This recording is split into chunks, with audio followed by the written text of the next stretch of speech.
बिस्मिल्लाहिर्रहमानिर्रहीम। आज हमारा थर्ड सेशन है और अभी तक हमने बेसिकली इंट्रोडक्टरी पार्ट ही कवर किया है जिसमें हमने पीएमपी का इंट्रोडक्शन देखा और फिर हमने स्पेसिफिकली कल वाले लेक्चर के अंदर ये देखा कि what type of questions we can expect in the PMP. Actual में उसका बताना इसलिए ज़रूरी था कि आप जब पढ़ रहे होते हैं तो आप एक ख़ास तरह से, एक ख़ास एस्पेक्ट से, एंगल से तैयारी करेंगे। अगर we are generally used to of preparing for any exam, जो हमारा डिग्री का एग्जाम होता है उस तरह से, और उस तरह से पीएमपी एग्जाम नहीं है। सो एक्चुअली हमें एक खास अंदाज में इस एग्जाम की प्रिपरेशन करनी है। तो उसके लिए मैंने एक्चुअल में आपको एक हल्का सा फ्लेवर दिया कि जी इस तरह के क्वेश्चंस होते हैं। बाकी अब थ्रू आउट द कोर्स हम इंशाल्लाह इनकी इसकी मजीद प्रैक्टिस करते रहेंगे, छोटी मोटी एक्सरसाइज से। अच्छा, फिर दूसरी बात, कल मैंने आपको ये बताया था कि पीएमपी ये जो कोर्स होगा इसको आपने किस तरह पढ़ना है, और वो जो पढ़ने का तरीका है वो उसमें मैंने कुछ चीज़ों पे बड़ा एम्फेसिस दिया। एक तो ये था आपका डिजायर्ड एटीट्यूड क्या हो, it should be positive, it should be optimistic, और उसका मतलब ये है कि आपने पास करना है exam in the first attempt, that's it. ठीक है, इससे कम नहीं, इससे ज्यादा नहीं, यही हमारा एम है और इसी के लिए इंशाल्लाह विल प्रिपेयर। अच्छा, एक बात ये। दूसरी बात, हमने कहा कि जी इस एग्जाम के लिए जब पढ़ना है तो ये जो मेरा पहला पास होगा जिसमें हम पढ़ेंगे, उसके अंदर आपने साथ के साथ नोट्स बनाते रहना है, एक समरी इंफॉर्मेशन बनाते रहना है अपने तौर पे। Otherwise towards end of course इतना ज्यादा मटेरियल हो जाएगा कि आप उसको ना फिर इकट्ठा पूरे का पूरी बुक को रिवाइज नहीं कर सकोगे। सो इट्स वेरी इंपॉर्टेंट कि आप अपनी एक समरी शीट साथ के साथ बनाते रहें। समरी शीट का मतलब ये नहीं कि एक सिंगल शीट पे सब कुछ हो, but kind of a summary notes जो है वो बनाते रहें आप, सो दैट आप को बाद में रिवाइज करना प्रॉब्लम ना हो। अच्छा, इसके बाद हमने थोड़ा बहुत इस पॉइंट को मैंने कहा। एक तो इनको अगर मैं ब्रेक डाउन करूँ, ये जो प्लान है हमारा स्टडी प्लान, उसको मैं ब्रेक डाउन करूँ, तो आपने क्या-क्या स्टेप्स फॉलो करने हैं। पहली बात, आप जो मैं क्लास में पढ़ा रहा हूँगा उसमें आपको इंडिविजुअल कॉन्सेप्ट्स पढ़ाए जाएँगे। मसलन डब्ल्यूबीएस क्या होता है, डब्ल्यूबीएस से रिलेटेड इन्फॉर्मेशन क्या है, मसलन टाइप्स ऑफ ऑर्गेनाइजेशन क्या-क्या होती हैं, पीएमओ क्या होता है, उसका रोल क्या होता है। सो ये जो इंडिविजुअल टॉपिक है इनको आपने अच्छे से समझना है। उसके बाद इन टॉपिक से रिलेटेड जो मटेरियल है या जो रिलेटेड चैप्टर है या रिलेटेड पेजेस हैं, जो रीटा की बुक है और जो पिमबॉक गाइड है, उससे पिमबॉक गाइड के बारे में मैं अभी आपको बताऊं। आप डायरेक्टली अगर पिमबॉक गाइड से पढ़ना शुरू करोगे तो इट्स वेरी थिक बुक। एक एक लाइन के अंदर, थिक इन अ सेंस कि एक एक सेंटेंस के अंदर इतनी इट्स हेवीली लोडेड, और वो इंफॉर्मेशन इतनी ज्यादा है कि आपको जब तक पूरी स्टोरी पता ना हो, आसान अल्फाज में एक्सप्लेन ना की गई हो, उस वक्त तक आप उसको नहीं समझ सकते हो। तो अब जो मैं बात बताने लगा हूँ इसको इम्पोर्टेंट समझिएगा और इसको फॉलो कीजिएगा। वो क्या, जब मैं लेक्चर कंप्लीट कर लेता हूँ, अब उससे रिलेटेड जो कुछ रीटा की बुक के अंदर है, आपने वो उस बुक को पढ़ना है। ये बुक बहुत लाइट बुक है, और आपको एक्चुअल में वो रेजोनेट कर रहे होंगे मेरे वर्ड्स बार बार। जब आप रीटा की बुक पढ़ रहे होगे ना, तो आपको ऐसे ही लगेगा जैसे आप मेरा लेक्चर का टेक्स्ट वर्जन देख रहे हो। ठीक है। अच्छा, जब आप रीटा को पढ़ लोगे तो, और ये 5 दिन आपने इसी तरह करना है। इन 5 दिनों में अगर आपके पास मतलब टाइम हो तो आप पिमबॉक गाइड देख लें, अदरवाइज आपने इन 5 दिनों में रीटा की बुक को ही देख लें, तो दैट्स गुड इनफ। मतलब मेरा लेक्चर फॉलोड बाय रीटा की बुक, उसकी रीडिंग आपने खुद करनी है। फिर वीकेंड पे आप जब आपने अब देखें रीटा पढ़ी तो साथ नोट्स बनाते गए, उन नोट्स को, 5 दिन के नोट्स को एक दफा देखा, और फिर आप पिमबॉक गाइड उठाएं और उससे रिलेटेड चैप्टर जो है वो पढ़ें। तब जाके आपको ये पिमबॉक गाइड की समझ आएगी। अगर आपको वहाँ पे कोई नई इन्फॉर्मेशन ऐसी मिलती है, तो आप ज़रूर मुझसे डिस्कस कर लें, या आप अपने पास नोट्स पे लिखना चाहें तो उसको ज़रूर करें। बट पिमबॉक गाइड को मैं थोड़ा-सा सेकेंडरी रख रहा हूँ। ऑल्दो मैं ये कह रहा हूँ कि यही हमारा वो एग्ज़ाम के लिए इसी को हम रेफरेंस बुक के तौर पे समझते हैं। यही एग्ज़ाम का स्कोप पिमबॉक गाइड है। उसके अलावा भी कुछ है, बट पिमबॉक गाइड का एक मेजर हिस्सा जो है वो पिमबॉक गाइड से है। 80% 90% आप कह लें पिमबॉक गाइड है, 10% कुछ एक्स्ट्रा है। अच्छा, लेकिन इसको डायरेक्ट पढ़ना जो है ना वो थोड़ा-सा डिफिकल्ट टास्क है। इसलिए मैं कह रहा हूँ कि मैं आपको आसान अल्फाज में क्लास में बताऊँगा, उसी का टेक्स्ट वर्ज़न आप रीटा की बुक में पढ़ोगे, तो आपको 5 दिन में उस चैप्टर से रिलेटेड, उन टॉपिक से रिलेटेड बहुत कुछ आइडिया हो जाएगा, और फिर आप उसको आराम से पिमबॉक गाइड को डिकोड कर सकोगे। Otherwise it's difficult to absorb. So next, जब आपका फर्स्ट पास हो जाएगा, तो फिर आप रिवाइज करोगे अपने उन नोट्स को, और वो नोट्स अगर बने ना हुए तो दैट मीन्स आप ये सारे वीडियो लेक्चर्स दोबारा सुनोगे, और सारे towards end of your course आपका फिर 1 महीना लगेगा, और यही वो स्टेज है जहाँ पे प्रॉब्लम आती है, और उसमें कुछ कैंडिडेट्स या कुछ स्टूडेंट्स जो है ना वो गिव अप कर जाते हैं।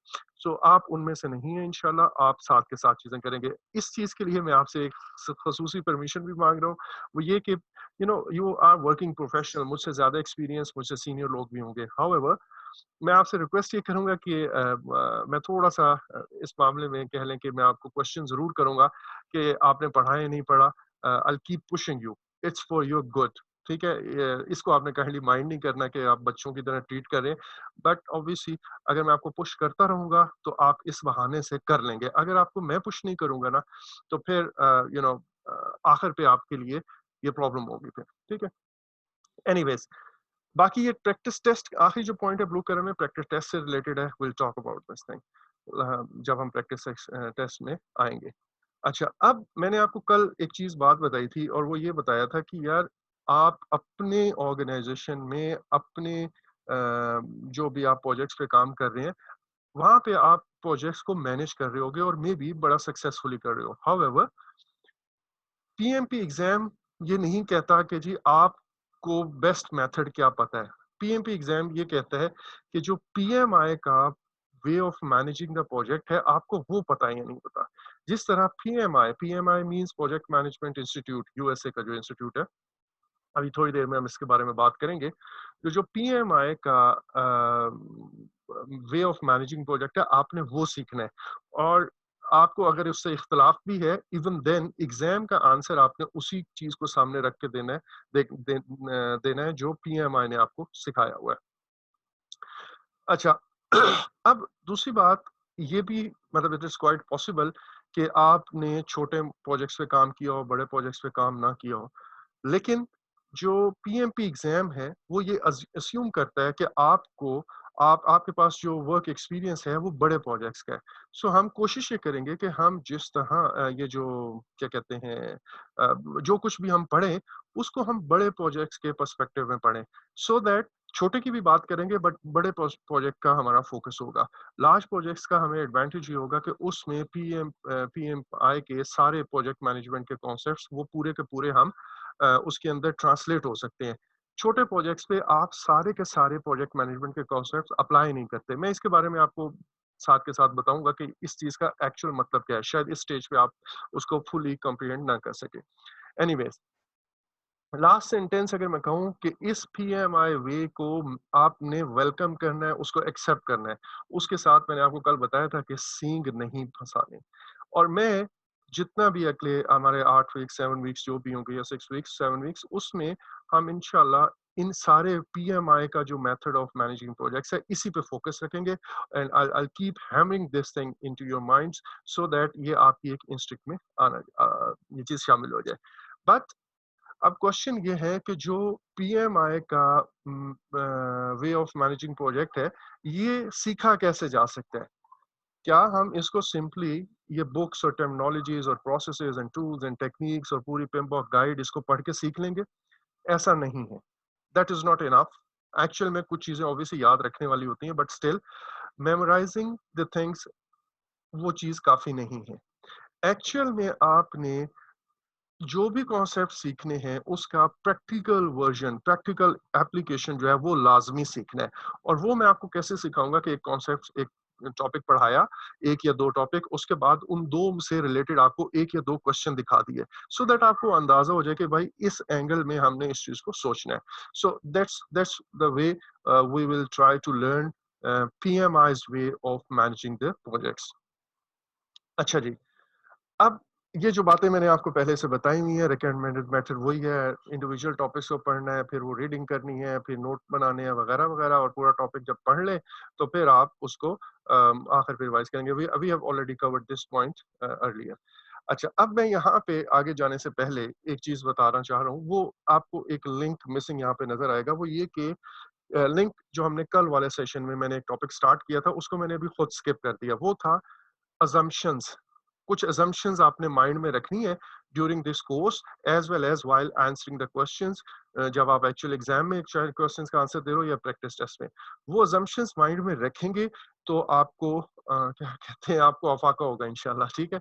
उसका आपको फायदा होगा and you will get your answers correct.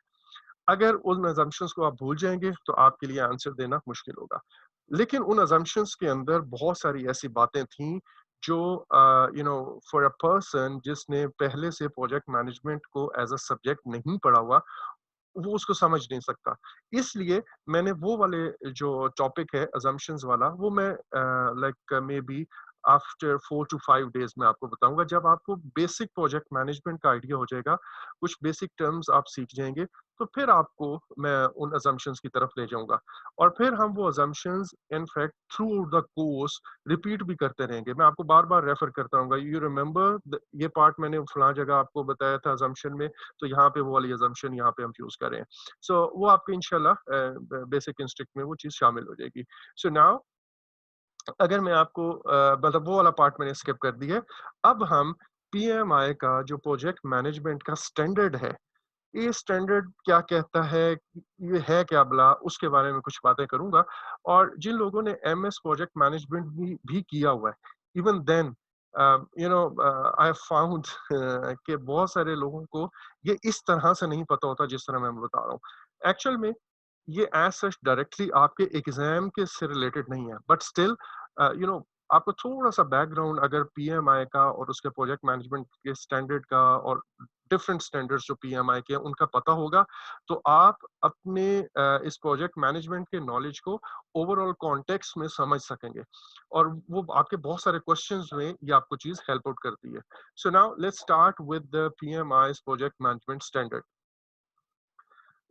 अच्छा, अब पीएमआई ने 1950s में, मैं स्क्रीन को ब्लैंक कर रहा हूँ खुद से, पीएमआई ने 1950s में आप कह लें एक एफर्ट शुरू की और वो एफर्ट ये शुरू की कि जी प्रोजेक्ट मैनेजमेंट को हमने ना अलग से एक फील्ड, सेपरेट फील्ड के तौर पे इंट्रोड्यूस कराना है।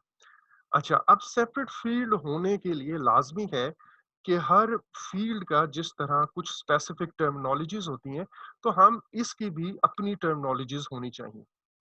अच्छा, सिर्फ टर्मिनोलॉजीज नहीं, इनफैक्ट आपके पास उस स्पेसिफिक फील्ड का एक अपना नॉलेज बेस होता है। नॉलेज बेस का मतलब ये है कि अगर मैं आपको इंजीनियरिंग की बात करूं, तो इंजीनियरिंग पूरी की अपनी टर्मिनोलॉजीज हैं, उससे रिलेटेड नॉलेज बेस है। वो इंजीनियरिंग का knowledge, let's say electrical engineering की बात करूं, तो इलेक्ट्रिकल इंजीनियरिंग बहुत सारी इंडस्ट्रीज में, बहुत सारे फैक्ट्रीज में, बहुत सारे ऑफिसेज में भी जगह जगह ये चीज अलग से, मतलब इसको लोग फॉलो करते हैं, उन टर्मिनोलॉजीज को देखते हैं, उन प्रोसेसेस को, एस्टैब्लिश प्रोसेसेस को चलाते हैं। उसके बारे में बहुत सारी बुक्स लिखी हुई हैं, उसके बारे में बहुत सारे रिसर्च पेपर्स हैं, उसके बारे में बहुत सारे प्रोसीजर्स, प्रोसेसेस डिफाइंड हैं, फैक्ट्रियों में लोग अपना फॉलो कर रहे हैं। इसी तरह कंस्ट्रक्शन की इंडस्ट्री का है, इसी तरह कंप्यूटर साइंसेज में है। तो हर फील्ड की अपनी एक नॉलेज बेस होती है। पीएमआई ने जब ये काम स्टार्ट किया तो उन्होंने they started with publishing the project management terms, but sooner they realised कि यार ये सिर्फ टर्म्स तो काफी नहीं है, हमें प्रोजेक्ट मैनेजमेंट से रिलेटेड जितना भी नॉलेज है उसको लिखना पड़ेगा, पब्लिश करना पड़ेगा। और उनको ये अंदाजा हुआ कि ये किसी एक किताब के अंदर नहीं आ सकता।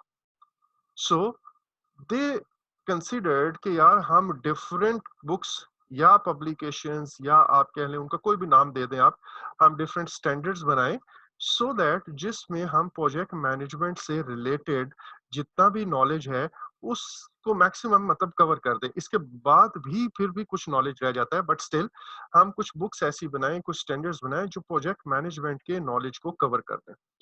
अच्छा, अब प्रोजेक्ट मैनेजमेंट अगर आपको आइडिया हो तो हम एक ऑर्गेनाइजेशन के अंदर एक सिंगल प्रोजेक्ट है, उसको एक प्रोजेक्ट मैनेजर मैनेज कर रहा होता है। ये एक सिंगल प्रोजेक्ट है, इसको प्रोजेक्ट मैनेजर मैनेज कर रहा है। लेकिन डिफरेंट प्रोजेक्ट्स जो मैनेज हो रहे होते हैं ऑर्गेनाइजेशन में, वो एक प्रोग्राम के अंडर, आज हम इसके बारे में मजीद बात करेंगे, लेकिन वो एक प्रोग्राम के अंडर काम कर रहे होते हैं।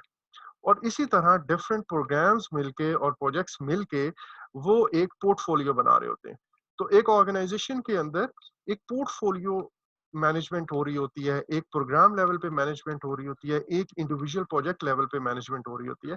सो अगर मैं कहूँ कि हो तो सारी प्रोजेक्ट मैनेजमेंट ही रही है, लेकिन पोर्टफोलियो है तो will call it portfolio management.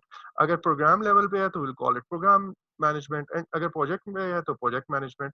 But not only this, there are lot many other things जो प्रोजेक्ट मैनेजमेंट से रिलेटेड बुक्स में पब्लिश हुआ। सो पीएमआई ने ये किया कि उसने डिफरेंट स्टैंडर्ड्स, अब मैं 3-4 वर्ड्स बोल रहा हूँ, वो मैं भी आपको दिखाता हूँ, स्लाइड पे एक्सप्लेन करता हूँ। Different standards, practice standards, foundational standards, practice guides. ये इस तरह की उन्होंने 3 कैटेगरीज़ बना दी कि ये 3 कैटेगरीज़ की हमारी बुक्स होंगी। अब मैं आपको वो कैटेगरीज़ पहले दिखाता हूँ और फिर मैं बताता हूँ कि उसको इन्होंने किस तरह फिर लेके चले। सो अगर मैं कहूँ कि पीएमआई ने कुछ फाउंडेशनल स्टैंडर्ड्स बनाए, कुछ प्रैक्टिस स्टैंडर्ड्स बनाए और कुछ प्रैक्टिस गाइड्स बनाई। ठीक है, हाईएस्ट लेवल आप कह लें तो वो फाउंडेशनल स्टैंडर्ड्स का है। अब फाउंडेशनल स्टैंडर्ड के अंदर इन्होंने एक पोर्टफोलियो मैनेजमेंट का स्टैंडर्ड बनाया। आपको ये किताबों के नाम याद करने की कुछ कुछ जरूरत नहीं है, ठीक है, बस अभी सिर्फ अंडरस्टैंडिंग ले लीजिएगा कि मैं क्या कह रहा हूँ, दैट्स इट, ताकि आपको ओवरऑल कॉन्टेक्स्ट समझ आ जाए कि पीएमआई कर क्या रहा है। आपके पास ये पोर्टफोलियो मैनेजमेंट का एक स्टैंडर्ड उन्होंने बनाया, ये देखिए प्रोग्राम मैनेजमेंट का एक स्टैंडर्ड बनाया। ये वाला जो स्टैंडर्ड है, ये स्पेसिफिकली, ये मैं इसको स्टार लगा रहा हूँ, ठीक है? ये वो स्टैंडर्ड है जो प्रोजेक्ट मैनेजमेंट का स्टैंडर्ड है, और जिसको हम पिमबॉक गाइड में बार-बार कह रहा था, ये सिर्फ स्टैंडर्ड नहीं है, और भी इसमें बहुत कुछ है। ये वो आपकी रेफरेंस बुक है जो आपने पढ़नी है, ठीक है? और ये मैंने आपसे शेयर कर दी है। फिर इसी तरह रिस्क मैनेजमेंट का स्टैंडर्ड है। ये रिस्क मैनेजमेंट का जो स्टैंडर्ड है ना, ये आज से साल पहले एक्चुअल में प्रैक्टिस स्टैंडर्ड था। रिस्क मैनेजमेंट का एक प्रैक्टिस स्टैंडर्ड था, लेकिन अब उसको उन्होंने एक लेवल अप कर दिया, अपग्रेड करके उसको फाउंडेशनल स्टैंडर्ड बना दिया। तो ये रिस्क मैनेजमेंट का एक स्टैंडर्ड है। इसी तरह एक अर्न्ड वैल्यू मैनेजमेंट आप सीखेंगे अपने इस कोर्स के दौरान। अर्न्ड वैल्यू कैसे करनी, मैनेजमेंट कैसे होती है, उसका एक स्टैंडर्ड है। बिजनेस एनालिसिस का एक स्टैंडर्ड है। ऑर्गेनाइजेशनल, आपको ये प्रोजेक्ट मैनेजमेंट ओपीएम, और एक ओपीएम 3 है। ये डिफरेंट स्टैंडर्ड्स हैं, फाउंडेशनल स्टैंडर्ड्स जो पीएमआई ने बनाए।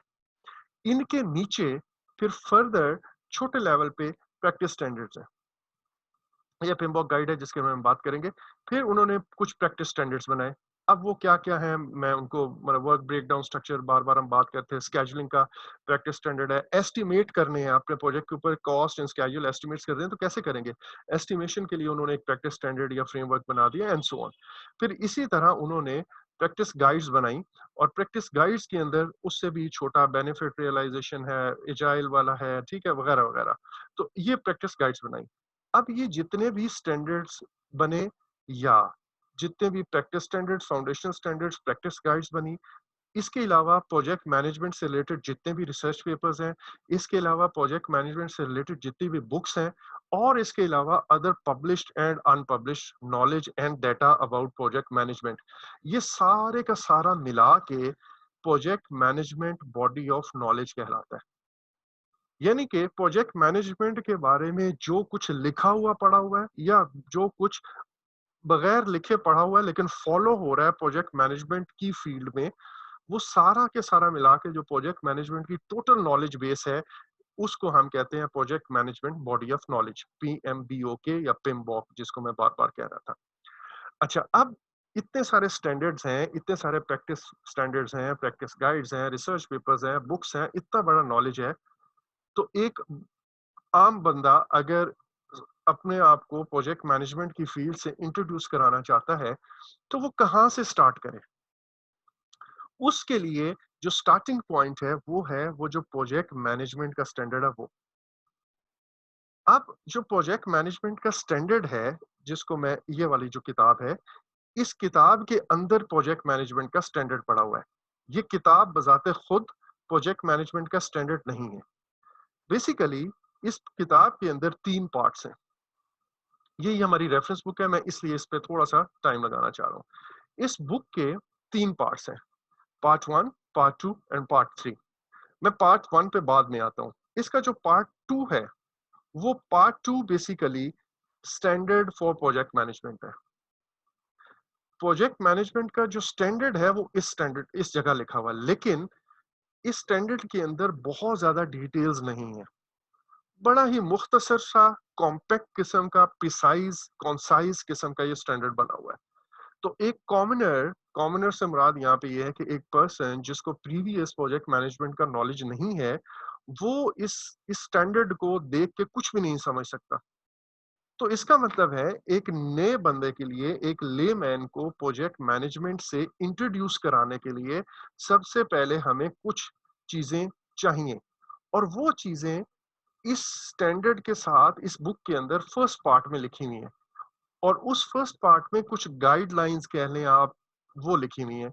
मसलन प्रोजेक्ट क्या बला होती है, प्रोजेक्ट काम कैसे करता है, प्रोजेक्ट की डेफिनेशन क्या है, वगैरह वगैरह। ये आपको इंट्रोडक्शन के फर्स्ट चैप्टर में, जो इस बुक का पहला चैप्टर है, वो आपको प्रोजेक्ट मैनेजमेंट से इंट्रोड्यूस कराता है। अब प्रोजेक्ट मैनेजमेंट से आपको जब इंट्रोडक्शन हो जाता है, और यही हमारा आज का स्टार्टिंग पॉइंट भी होगा, हम आज इसी से शुरू करेंगे। प्रोजेक्ट है क्या बला, इसकी डेफिनेशन से हम शुरू करेंगे, और आहिस्ता आहिस्ता हम प्रोजेक्ट मैनेजमेंट की कुछ बेसिक कॉन्सेप्ट समझ लेंगे। जब हमें ये कॉन्सेप्ट समझ आ जाते हैं, तो फिर हम ये देखते हैं कि हमारा प्रोजेक्ट जिस एनवायरनमेंट में ऑपरेट करता है वो क्या है। मसलन जैसे अभी मैंने आपको एक बात कही थी कि हमारा एक ऑर्गेनाइजेशन के अंदर सिर्फ एक प्रोजेक्ट नहीं हो रहा होता, बल्कि डिफरेंट प्रोजेक्ट्स हो रहे होते हैं। तो अब ये जो डिफरेंट प्रोजेक्ट्स में जो रिलेटेड प्रोजेक्ट है, वो एक प्रोग्राम के नीचे कंबाइंड हो जाते हैं, और इसी तरह डिफरेंट प्रोग्राम्स एंड प्रोजेक्ट्स मिलके एक पोर्टफोलियो बन जाता है, एंड सो ऑन। तो अब आप देखें कि हमारे प्रोजेक्ट्स किसी एनवायरनमेंट में ऑपरेट करते हैं। इसके अलावा ऑर्गेनाइजेशन में और भी बहुत सारे काम हो रहे होते हैं। तो ये जितने भी प्रोजेक्ट्स हैं या प्रोजेक्ट मैनेजमेंट जो हो रही है, वो एक एनवायरनमेंट में हो रही है।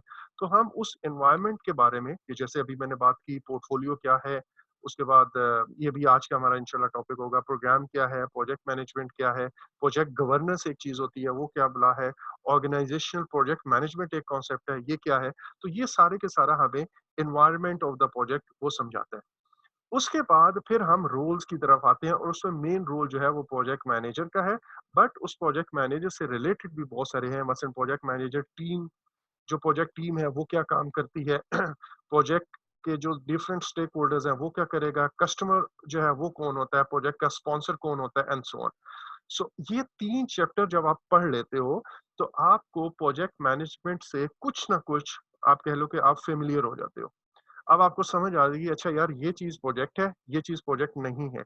और प्रोजेक्ट जहाँ पे ऑपरेट होते हैं उसके अंदर कौन-कौन लोग काम करते हैं, एक प्रोजेक्ट मैनेजर होता है तो उसके क्या रोल्स रिस्पॉन्सिबिलिटीज़ हैं, प्रोजेक्ट स्पॉन्सर क्या अप्लाई एंड वगैरह-वगैरह, प्रोजेक्ट टीम का क्या रोल है। ये तीनों चीज़ें जब आप समझ जाते हैं, तो आप प्रोजेक्ट मैनेजमेंट की बेसिक्स आपको क्लियर हो जाती हैं। फिर आप इस स्टैंडर्ड के अंदर ना 10 नॉलेज एरियाज़ हैं। ये भी अभी मैं थोड़ी देर में बताऊँगा। ये 10 नॉलेज एरियाज़ को आप समझें कि different aspects of the project है। मसलन एक प्रोजेक्ट पे उसकी कॉस्ट को भी मैनेज करता है, तो कॉस्ट एक नॉलेज एरिया है। इस पे स्केड्यूल को भी मैनेज करता है, तो स्केड्यूल एक नॉलेज एरिया है। यहाँ पे हमने इस प्रोजेक्ट के स्कोप को भी मैनेज करना है, तो स्कोप एक नॉलेज एरिया है। यहाँ पे इस प्रोजेक्ट की क्वालिटी को भी मैनेज करना है, एक एस्पेक्ट क्वालिटी का है, तो quality is a knowledge area. तो 10 नॉलेज एरियाज़ इस स्टैंडर्ड के अंदर लिखे हुए हैं। उन 10 नॉलेज एरियाज़ की एक्सप्लेनेशन, डिटेल्ड एक्सप्लेनेशन, वो आपको यहाँ पे चैप्टर 4 से स्टार्ट होगी। सो पिमबॉक गाइड, ये जो हमारे पास है, इसको मैं गाइड इसलिए कहते हैं क्योंकि इसका जो पहला पार्ट है, वो आपको गाइडलाइन देता है इस स्टैंडर्ड के बारे में। So it's a guide to project management. ये अकेला स्टैंडर्ड नहीं है, ठीक है? It's a guide to project management, जिसके पहले 3 चैप्टर ये हैं, एक इंट्रोडक्शन, एक environment in which project operate, और एक है अबाउट प्रोजेक्ट मैनेजर का रोल। जब ये 3 बेसिक्स आप कवर कर लेते हो, तो फिर आपको प्रोजेक्ट मैनेजमेंट की कुछ अलग-बे समझ आ जाती है।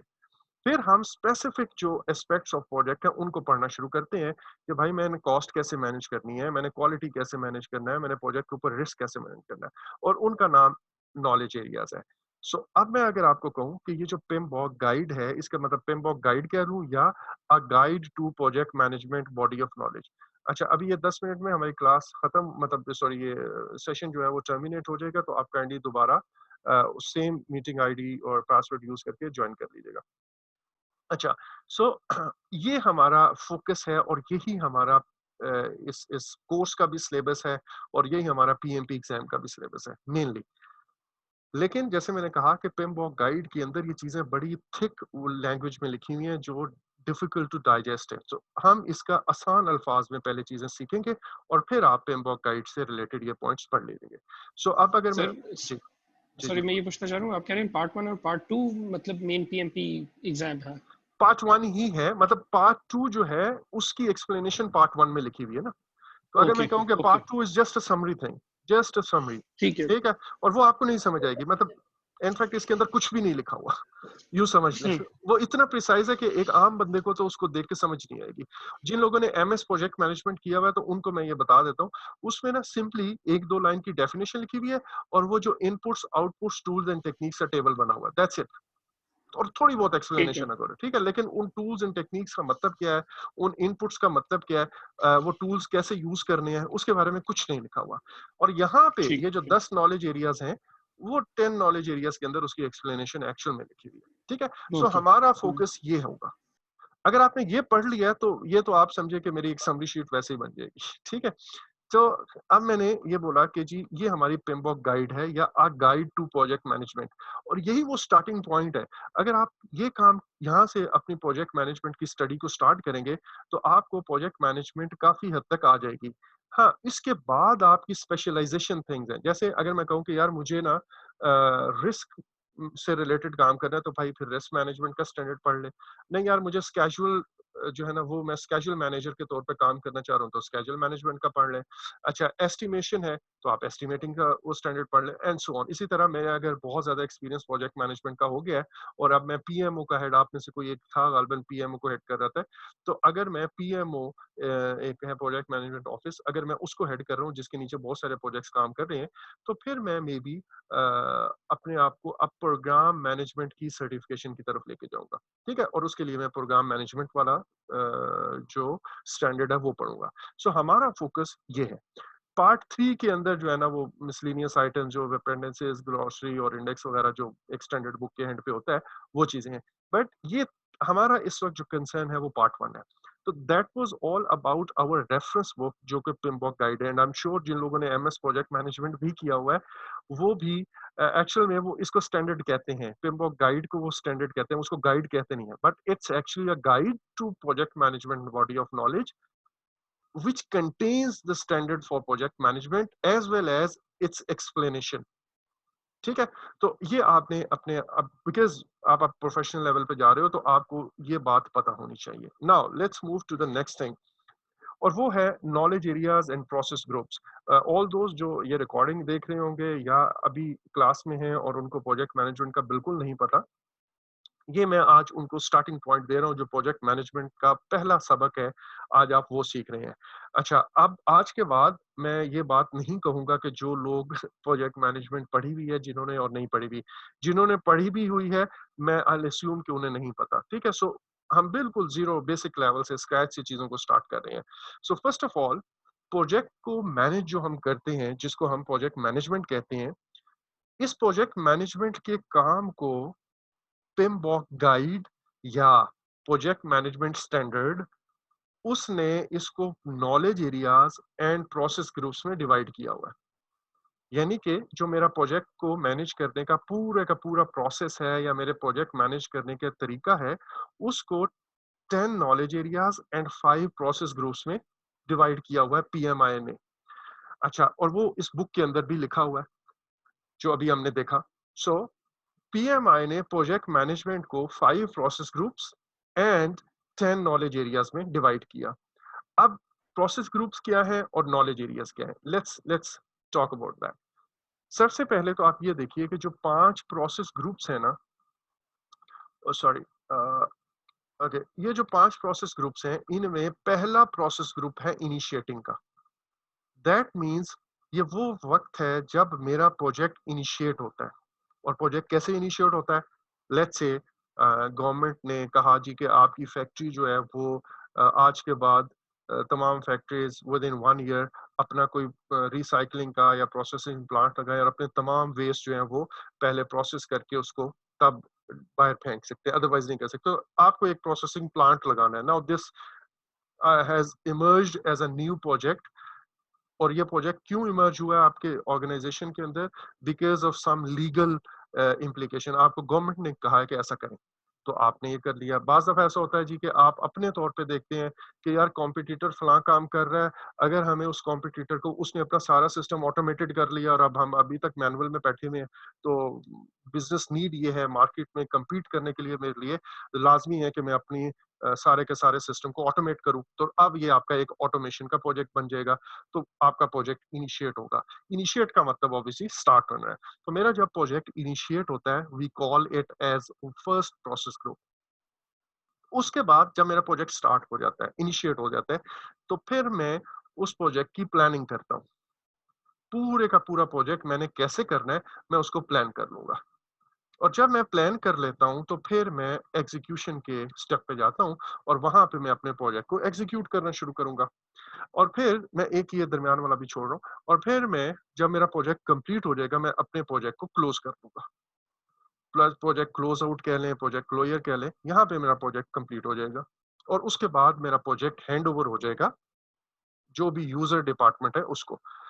अच्छा, अब यहाँ पे मैंने मॉनिटरिंग एंड कंट्रोलिंग को इसलिए छोड़ा था कि मॉनिटरिंग एंड कंट्रोलिंग ना through out initiating till closing लगातार चल रही होती है। मसलन आप और मैं फर्स्ट डे से प्रोजेक्ट पढ़ रहे हैं, ठीक है? तीसरा दिन है, पढ़ रहे हैं आज। लेकिन मैं साथ के साथ असेसमेंट आपकी कर रहा हूँ। मैं साथ के साथ आपको गेज करता जा रहा हूँ कि अच्छा यार, ये प्रॉब्लम आ रहा है, ये अंडरस्टैंडिंग में मसला आ रहा है, तो अब मैं अपने प्लान को थोड़ा-सा चेंज करूँ। मसलन एक एक आप आज की एग्ज़ाम्पल देखें कि मैंने एक टॉपिक कल स्टार्ट किया था और देन आई थॉट कि यार, आप लोगों में कुछ ऐसे भी हैं जिन्होंने प्रोजेक्ट मैनेजमेंट नहीं पढ़ा हुआ, तो मैं उस और उसमें बहुत सारी ऐसी टर्म्स हैं जो एक लेमैन के लिए, एक न्यू बिगिनर के लिए उसको समझना मुश्किल है। तो मैंने अपने प्लान के अंदर चेंज कर लिया based on what I monitored, और उस मॉनिटरिंग के नतीजे में मुझे लगा कि यार मैं अपना प्लान ठीक तरह से फॉलो नहीं कर पाऊँगा, तो मैंने कंट्रोल एक्शन किया। मॉनिटरिंग का मतलब है मैंने उसको इवैल्यूएट किया कि यार ठीक चल रहा है या नहीं चल रहा, और मुझे लगा ठीक नहीं चल रहा, तो उसकी करेक्शन जो है वो मैंने कंट्रोल के थ्रू की और वो मैंने ये अपना प्लान चेंज कर दिया।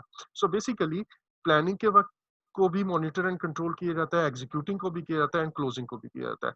सो ये जो 5 एस आप कह लें कि अब मैं इनको फेजेज़ का वर्ड यूज़ नहीं कर रहा, लेकिन ये जो 5 मराहिल हैं एक प्रोजेक्ट के अंदर, इनको हम 5 प्रोसेस ग्रुप्स का नाम देते हैं।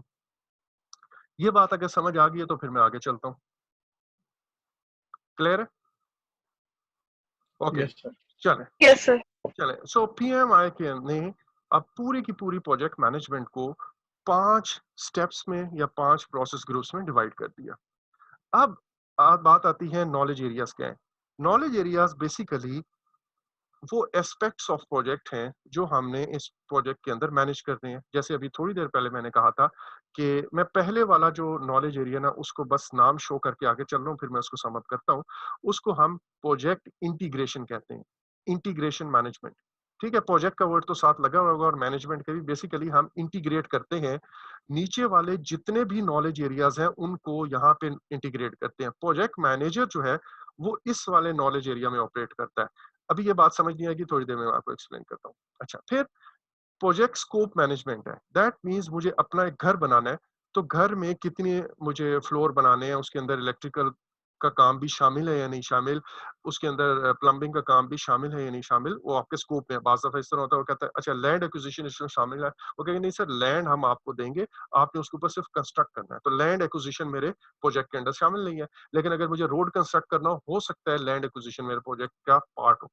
ठीक है? सो वो स्कोप के अंदर क्या-क्या चीज़ें शामिल हैं, उस स्कोप को मैनेज करना, ये हमारे पास प्रोजेक्ट स्कोप मैनेजमेंट में आता है। उसके बाद सर इंटीग्रेशन मैनेजमेंट क्या थी कि नहीं, अभी इंटीग्रेट छोड़ किस दे। तरह करना हाँ, है हाँ, हाँ, प्रोजेक्ट्स को? हाँ, वो मैं बताता हूँ, इंटीग्रेशन छोड़ दें। मैंने आपको कहा मैं एक दफ़ा ओके। सारा पहले नीचे वाला लिख लूँ, बता लूँ, फिर आपको बताता हूँ, ठीक है? अभी वैसे भी ये 45 सेकंड्स रह गए हैं बाकी, तो हम जो अगला सेशन है उसमें ये सारी चीज़ें एक्सप्लेन करता हूँ। टिल दैट टाइम इसी तरह मुझे अपने प्रोजेक्ट के ऊपर टाइम को मैनेज करना है। मेरा प्रोजेक्ट का स्केड्यूल, किस मंथ में कौन-सी एक्टिविटीज़ होंगी, किस वीक में कौन-सा माइलस्टोन अचीव करना है, किस दिन को फलाँ चीज़ खत्म होगी। सो ये मेरे पास जो स्केड्यूल से